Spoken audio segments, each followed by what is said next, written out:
June 12 తారీఖు నాడు మళ్ళా పాఠశాలలు పునఃప్రారంభం అవుతాయి. ఇక అయిన తర్వాత ఇక ఫీజుల దోపిడీ కథా కార్యక్రమం మనకంతా తెలిసిందే. ఎందుకంటే ప్రభుత్వము దీనిపైన ప్రత్యేక దృష్టి సారించాలి. ఏం చేయాలి?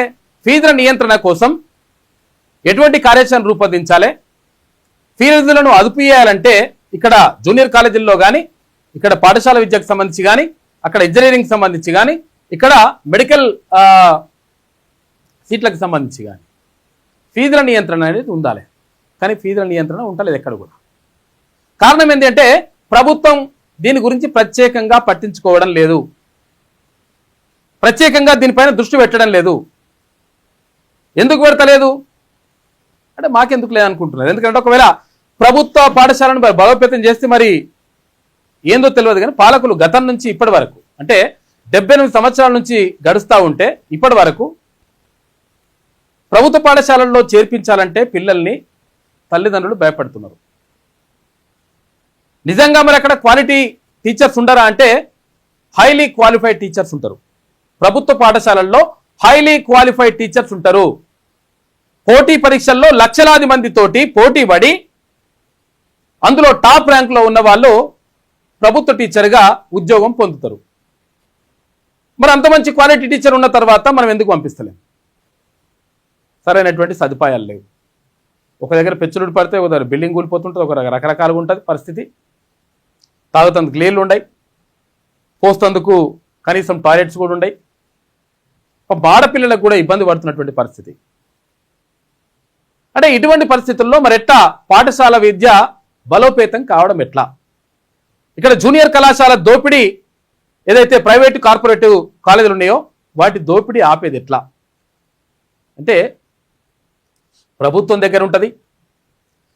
ప్రజాప్రతినిధులుగా ఉన్నటువంటి కింది స్థాయి నుంచి పై స్థాయి వరకు, కింది స్థాయి నుంచి అంటే ఇక్కడ గ్రామ వార్డు మెంబర్ నుంచి సర్పంచ్ తర్వాత ముఖ్యమంత్రి దాకా వీళ్ళందరూ కూడా దీనిపైన ప్రత్యేకంగా దృష్టి పెట్టాలి. ఎందుకంటే ప్రజల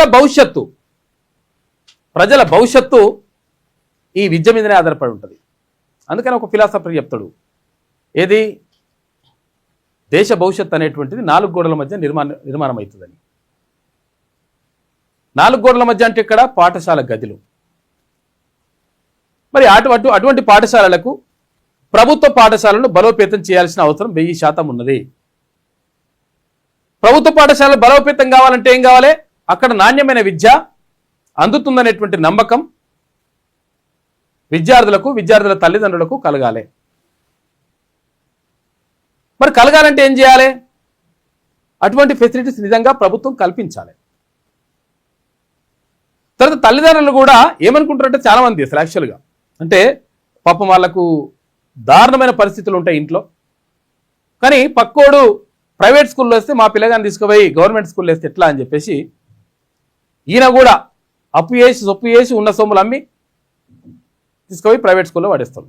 ప్రైవేట్ స్కూల్లో వాడేస్తే అద్భుతం అయిపోయింది మా జీవితం అని చెప్పేసి అనుకుంటారు.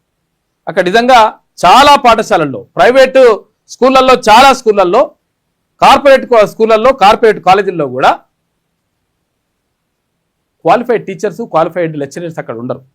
చాలా చోట్ల మీకు ఒకసారి ఆర్టీఏ పెట్టండి, ఒకసారి మీరు పెట్టి మీరు చూడండి. మీ చుట్టుపక్కల ఉన్నటువంటి ఆ స్కూళ్ళను కానీ కాలేజీలను కానీ మీరు పెట్టి చూడండి, అక్కడ క్వాలిఫైడ్ టీచర్స్ ఉండరు. కాబట్టి ఏమవుతుంది? క్వాలిఫైడ్ టీచర్స్ లేకపోతే అది ఏంటంటే మొత్తం మీద ఒక షోపుటప్ కార్యక్రమం నడుస్తుంది. అంటే టై కట్టాలి, బెల్ట్ పెట్టాలి, షూస్ వేయాలి, ఇవి అంటుంటే అరే చూస్తేందుకు మంచిగా కనిపిస్తుంది. ఊపర్ షేర్వాని అందరు పరిశాన్ అన్నట్టు ఉంటుంది లెక్క. చదువు శారుడు బల్పాలు దోశాడు అన్నట్టు ఉంటుంది. అయితే దీంతో మొత్తం కూడా అంటే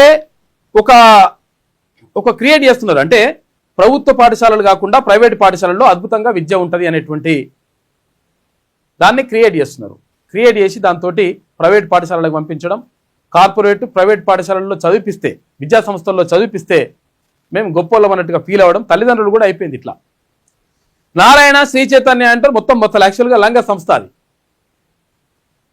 ఎందుకంటే మొత్తం కూడా ప్రజలని దోచుకొని ఇష్టం వచ్చినట్టుగా ఫీజుల తోటి మొత్తం కూడా ప్రజల్ని ముంచుతున్నటువంటి సంస్థలు అవి. వాటిని చూసి అద్భుతం సూపర్ డూపర్ అనుకుంటారు. అద్భుతం సూపర్ డూపర్ అయితే అందరికి రావాలి కదా ర్యాంకులు. వాళ్ళు వచ్చేది వస్తారు ఒకటి ఒకటి రెండు రెండు నెంబర్ 1 నెంబర్ 1 నెంబర్ 2 నెంబర్ 2 ఇట్లా అని కొన్ని ర్యాంకులు చెప్తారు. ఆ ర్యాంకులు ఏంటంటే ఒక దగ్గర ఒకటి కూర్చోబెట్టి మెరిట్ స్టూడెంట్స్ తీసుకొని ఒక దగ్గర కూర్చోబెట్టి చేస్తుంటారు ఇదంతా కథ. ఈ విషయం తెలియక మనం కూడా వాళ్ళ లెక్క మనకు కూడా వస్తున్నది, మనకు కూడా ర్యాంక్ వస్తుంది అని చెప్పేసి ప్రైవేట్ స్కూళ్ళలో వేస్తాం. తర్వాత కార్పొరేట్ స్కూల్లో వేసి లక్షలు ఎంత అంటే అంత, వాడు తగ్గేది ఉండదు, ఫీజు కడితే మళ్ళీ ఇచ్చేది ఉండదు. జస్ట్ ఇట్లా అరే పాపం పేదలు రా బాబు నా ఇట్లా అంటే నో అట్లా ఉండదు. ప్రిన్సిపల్ని అడగమంటాడు, ప్రిన్సిపల్ని అడిగితే నేను మొత్తం అడ్మినిస్ట్రేషన్ చూసుకుంటానండి, నా నుంచి కాదు, ఏజీఎం గారిని అడగండి అంటాడు. ఆ ఏజీఎం అంటూ ఫోన్ చేస్తే ఏజీఎం గారు నేను కాదండి జీఎం గారు చూస్తారు. ఇక జీఎం నడితే నేను కాదండి ఎండి గారు చూస్తారు. ఎండి గారు ఎక్కడ ఉంటారంటే ఏపీలో ఉంటారు. ఆయన ఎవరంటే మళ్ళా ఏపీలో మంత్రిగా ఉంటాడు ఆయన నారాయణ. ఇట్లా మొత్తం కూడా అంచెలంచెలుగా వ్యవస్థ ఉంటుంది. ఆ వ్యవస్థలలో నీకు ఒకడు కూడా పనిచేయడు, నీకు ఒకడు కూడా కనీసం 4 రూపాయలు తక్కువ వేయాలంటే కూడా చేయడు. మరి తక్కువ అయితే నీకు నిజంగా ఒకవేళ అంత అద్భుతంగా మరి లక్షల ఫీజులు కడుతున్నాం కదా, అద్భుతంగా చదువులు ఉంటాయంటే అట్లేం లేదు. అట్లా చూస్తే మొత్తంగా అందరికీ బయటకు వచ్చిన వాళ్ళందరికీ కూడా మొత్తం జాబులు రావాలి, మొత్తం సూపర్ డూపర్ ఉండాలి. ఆ పరిస్థితులు ఏమి ఉండవు.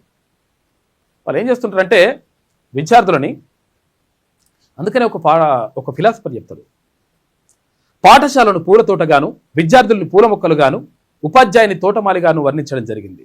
పాఠశాల అనే పూల తోటలు విద్యార్థులనే పూల మొక్కలు ఏపుగా పెరిగి మంచి పరిమళమైనటువంటి పౌరసత్వాన్ని ప్రపంచానికి అందించాలంటే తోటమాలి అయినటువంటి ఉపాధ్యాయుడు వినయం, విధేయత, క్రమశిక్షణ అనేటువంటి ఎరువును వేయాలి.